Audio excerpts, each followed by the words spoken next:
بسم الله الرحمن الرحيم. الحمد لله رب العالمين، وصلى الله على سيدنا محمد نبيه وآله وسلم تسليما. اللهم لك الحمد على ما جرى به قضاؤك في أوليائك الذين استخلصتهم لنفسك ودينك، إذ اخترت لهم جزيل ما عندك من النعيم المقيم الذي لا زوال له ولا اضمحلال بعد أن شردت عليهم الزود في درجات هذه الدنيا الدنية وزخرفها وزبرجها، فشرطوا لك ذلك وعلمت منهم الوفاء به،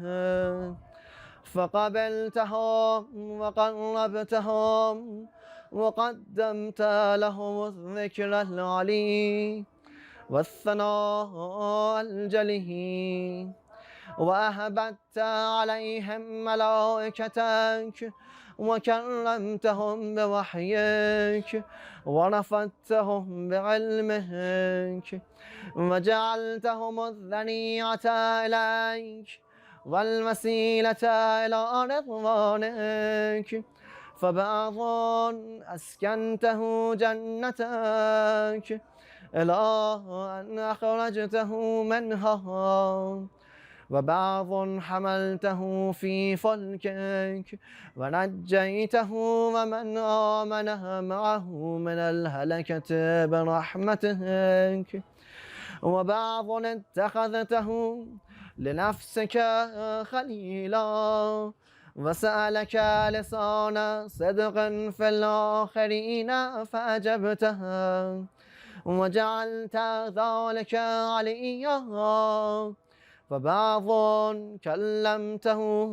من شجرة تكليما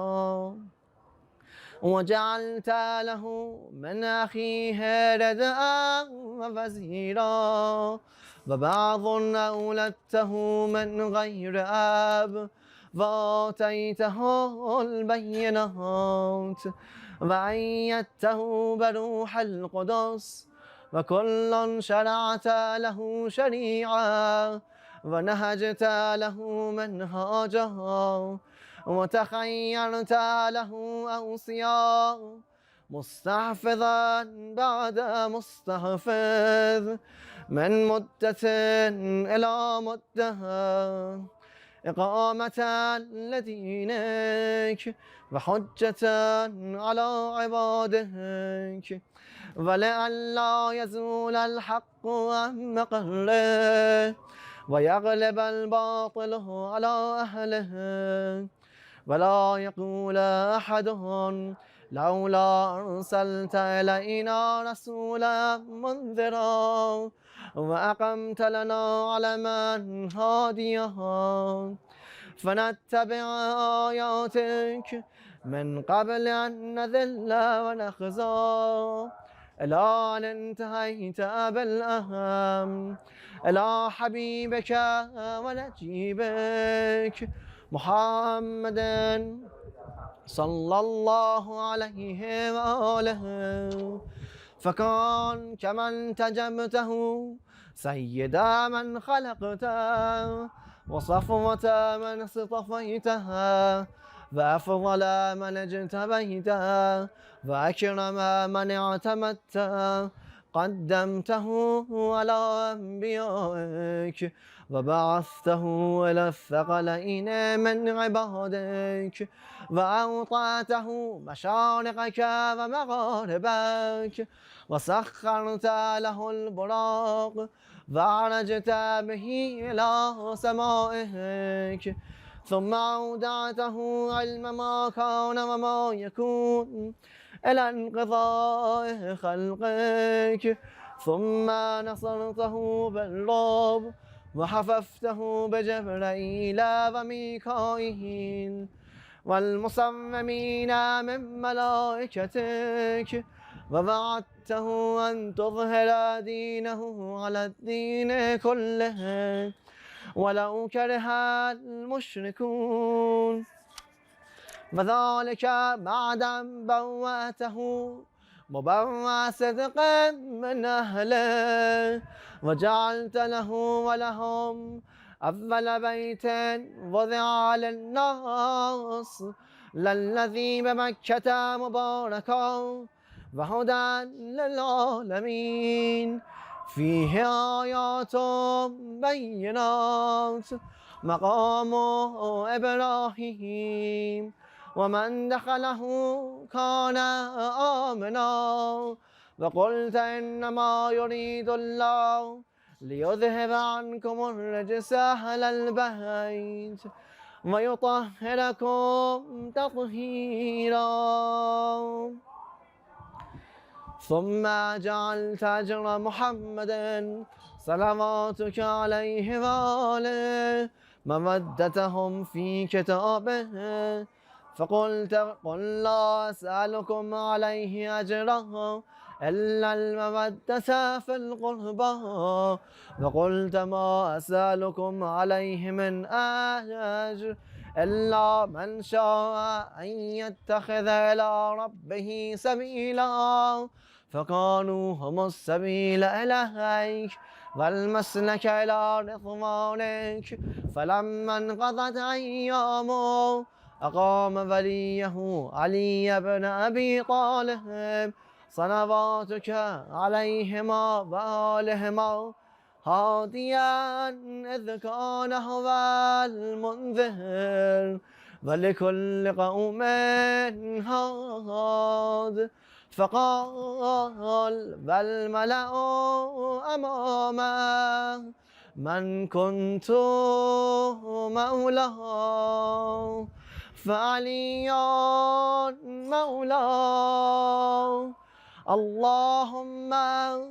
ظالما والاه وعاد من عاده وانصر من نصره واخذل من خذله، وقال من كنت أنا نبيه فعلي أميره، وقال أنا وعلي من شجرة واحدة وسائر الناس من شجر شتى، وحله محل هارون من موسى، فقال له أنت مني بمنزلة هارون من موسى إلا أنه لا نبي بعدي، وزوجه ابنته سيدة نساء العالمين، وحل له من مسجده ما حل لها، وسد الأبواب إلا بابها، ثم أودعه علمه وحكمته، فقال أنا مدينة العلم وعلي بابها، فمن أراد المدينة والحكمة فليأتها من بابها، ثم قال أنت أخي ووصيي ووارثي، لحمك من لحمه ودمك من دمي، وسلمك سلمي وحربك حربي،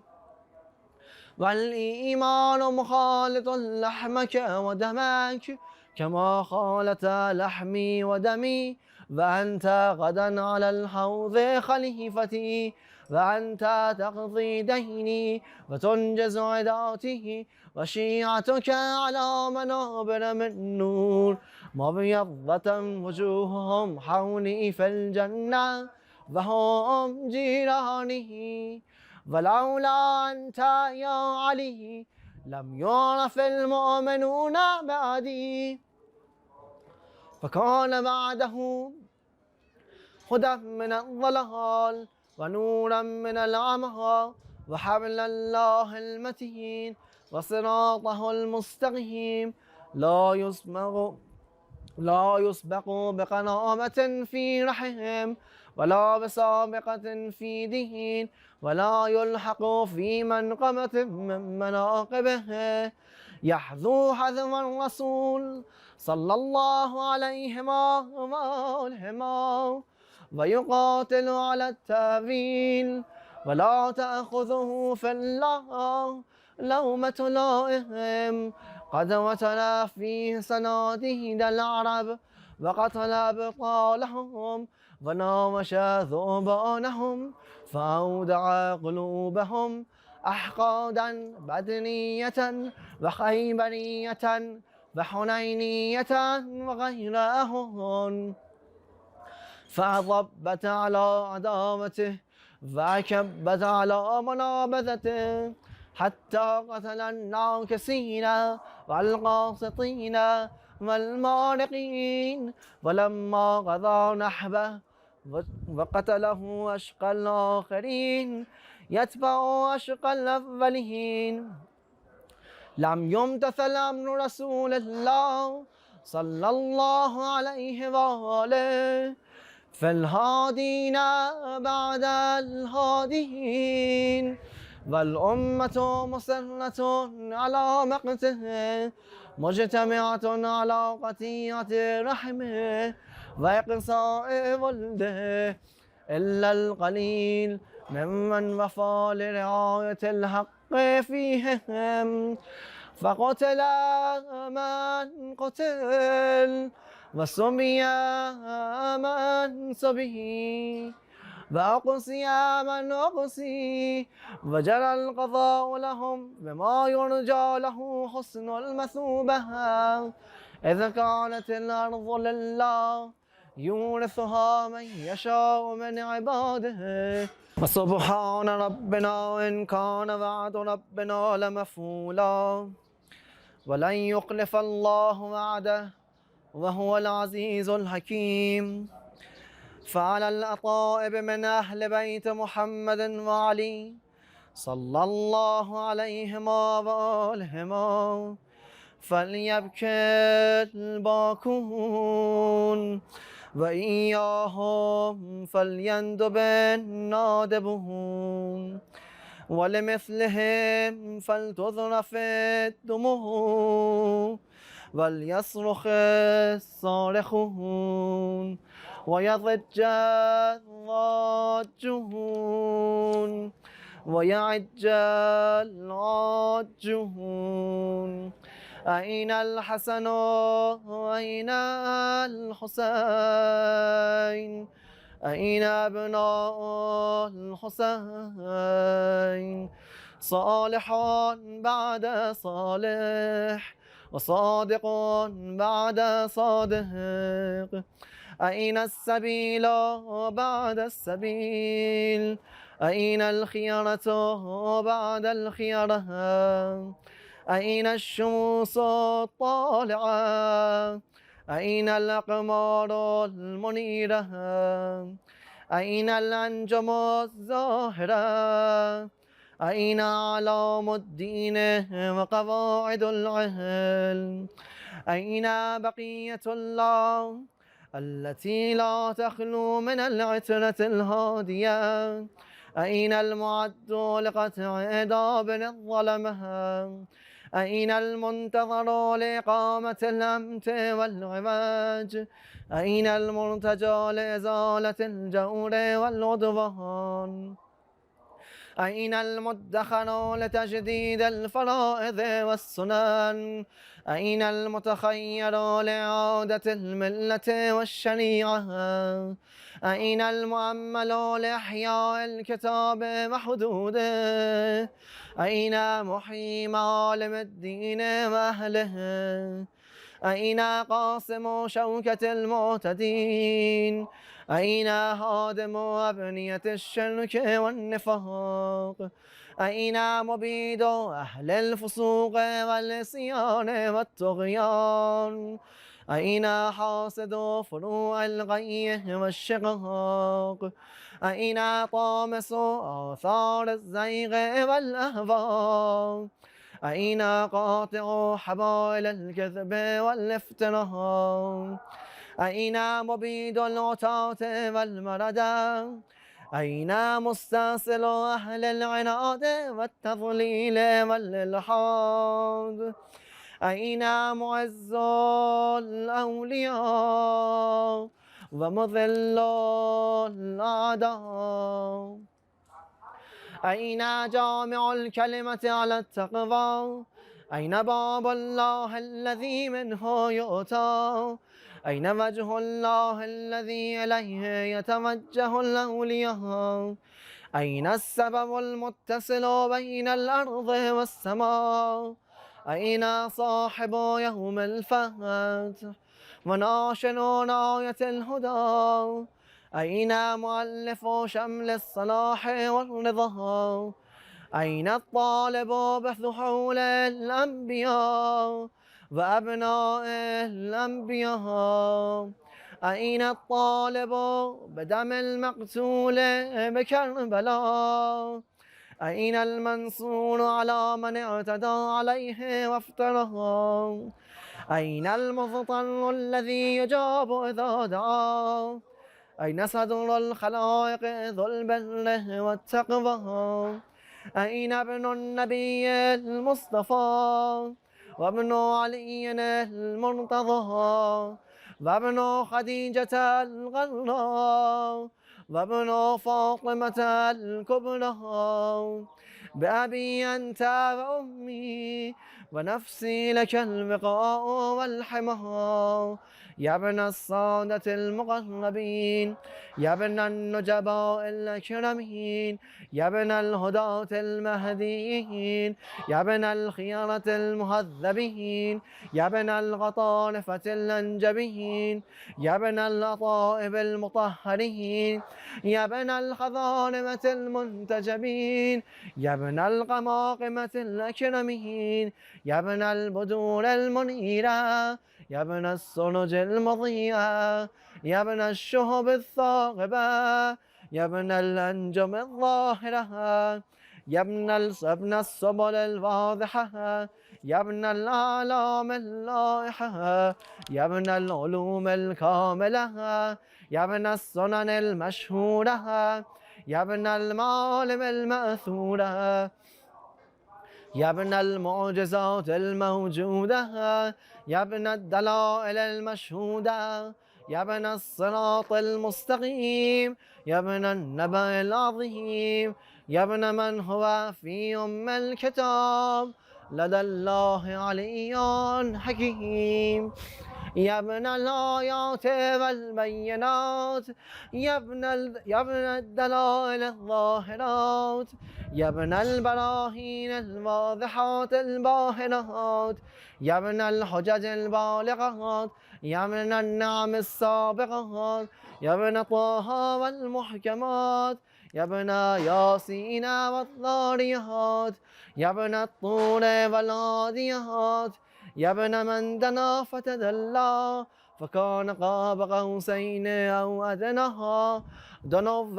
واقترابا من العلي الأعلى، ليت شعره أين استقرت بك النافة، بل أي أرض تقلك ثرى،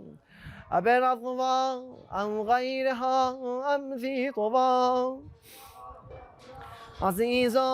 علي أن أرى الخلق ولا ترى، ولا أسمع لك حسيسا ولا نجوى، عزيز علي أن تحيط بك دوني البلوى، ولا ينالك مني ضجيج ولا شكوى، بنفسي أنت من مغيب لم يخلو منا، بنفسي أنت من نازح ما نزح عنها، بنفسي أنت أمنية شائق يتمنى، من مؤمن ومؤمنة ذكرا فحنها، بنفسي أنت من عقيد عزل لا يصام، بنفسي أنت من أثيل مجد لا يجاره، بنفسي أنت من تلاد نعم لا تضاهى، بنفسي أنت من نصيف شرف لا يصامها. إلى متى حار فيك يا مولاي، وإلى متى معي خطاب أصف فيك معي نجوى. عزيز علي أن أجاب دونك ونغى، عزيز علي أن أبكيك ويخذلك الورى، عزيز علي أن يجري عليك دونهم ما جرى. هل من معين فأطيل معه العبيل والبكاء، هل من جزوع فأساعد جزعه إذا خلا، هل غذيت عينا فساعدتها عيني على الغذاء، هل إليك يا ابن أحمد سبيل فتلقى، هل يتصل يومنا منك بعدة فنحظى، متى نرد مناهلك الرفية فنهوى، متى ننتفع من عذب مائك فقد طال الصدى، متى نغاديك ونرى بحقك فنقر عينا، متى ترانا ونراك وقد نشرت لواء النصر ترى، أترانا نحف بك وأنت تؤم الملا، وقد ملأت الأرض عدلا وأذقت أعدائك هوانا وعقابا، وأبرت العتاة وجحدت الحق وقطعت دابر المتكبرين واجتثثت أصول الظالمين. ونحن نقول الحمد لله رب العالمين. اللهم أنت كشاف الكرب والبلوى، وإليك استعدي فعندك العدوى، وأنت رب الآخرة والدنيا، فأغث يا غياث المستغيثين. عبيدك المبتلى واره سيده يا شديد القوى، وازل عنه به الأسى والجفا، وبرد غليله يا من على العرش استوى، ومن إليه الرجوع والمنتهى. اللهم ونحن عبيدك التائقون إلى وليك المذكر بك وبنبيك، خلقته لنا عصمة وملاذا، وأقمته لنا قواما ومعاذا، وجعلته للمؤمنين منا إماما، فبلغه منا تحية وسلاما، وزدنا بذلك يا رب كراما، واجعل مستقره لنا مستقرا ومقاما، وأتمم نعمتك بتقديمك إياه أمامنا، حتى توردنا جنانك ومرافقة الشهداء من خلصائك. اللهم صل على محمد وآل محمد، وصل على محمد جده ورسولك السيد الأكبر، وعلى أبيه السيد الأصغر وجدته الصديقة الكبرى فاطمة بنت محمد،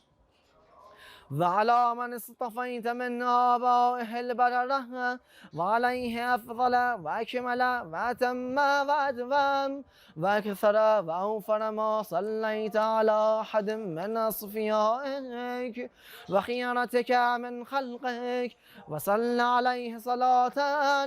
لا غاية لعددها ولا نهاية لمددها ولا نفاد لأمدها. اللهم واقم به الحق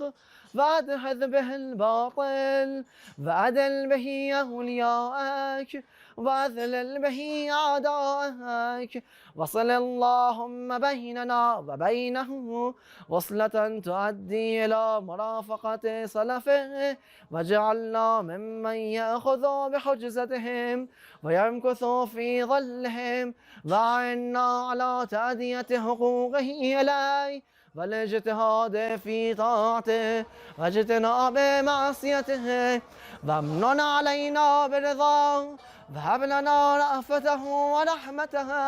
ودعاءه وخيرا ما ننال به سعة من رحمتك وفوزا عندك، واجعل صلاتنا به مقبولها وذنوبنا به مغفورها ودعاءنا به مستجابها، واجعل أرزاقنا به مبسوطها وهمومنا به مكفيها وحوائجنا به مقضيها، وأقبل إلينا بوجهك الكريم واقبل تقربنا إليك، وانظر إلينا نظرة رحيمة نستكمل بها الكرامة عندك، ثم لا تصرفها عنا بجودك، واسقنا من حوض جده صلى الله عليه وآله بكأسه وبيده ريا ربيا هنيا صائغا لا ظما بعده، يا أرحم الراحمين.